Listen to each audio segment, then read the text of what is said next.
நம்ம காரத்துக்கு ஏற்ற உப்பு மிளகாய் எடுத்துக்கலாம். இது கிரைண்ட் பண்ணிக்கலாம். இதுலேயே 10 பல் பூண்டு போட்டுக்கலாம். ஒரு வெங்காயம் கட் பண்ணி போட்டுக்கலாம். கருவேப்பிலை கொஞ்சம் போட்டுக்கலாம். அரைச்சி எடுத்துக்கலாம். 2 தக்காளி கட் பண்ணி போட்டுக்கலாம். 4 டேபிள் ஸ்பூன் எண்ணெய் போட்டுக்கலாம். எண்ணெய் காஞ்சதுமே கடுகு, சீரகம், வெந்தயம், சோம்பு போட்டுக்கலாம். கொஞ்சம் பெருங்காயம் போட்டுக்கலாம். கொஞ்சம் மஞ்சள்தூள் போட்டுக்கலாம்.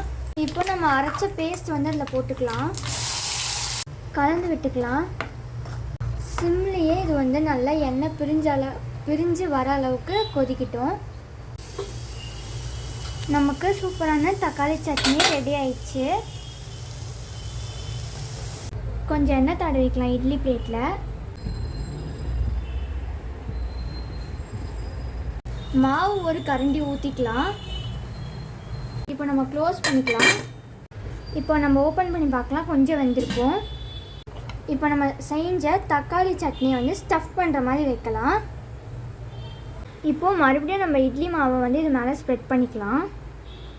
இப்போ நம்ம மாவு வச்சு எல்லாம் கவர் பண்ணியாச்சு. இப்போ இதை 15 மினிட்ஸ் வேக வச்சு எடுத்துக்கலாம். ஓப்பன் பண்ணிக்கலாம் ஃப்ரெண்ட்ஸ். சூப்பராக வந்திருக்கு. ஃப்ரெண்ட்ஸ்.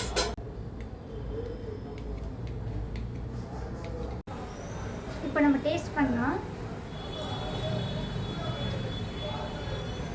சூப்பராக இருக்குது ஃப்ரெண்ட்ஸ். இந்த தக்காளி தொக்கு ஸ்டஃப் இட்லி நீங்களும் செஞ்சு பார்த்துட்டு கமெண்ட் பண்ணுங்கள். வீடியோவை லைக் பண்ணுங்கள், ஷேர் பண்ணுங்கள், சப்ஸ்கிரைப் பண்ணிக்கோங்க.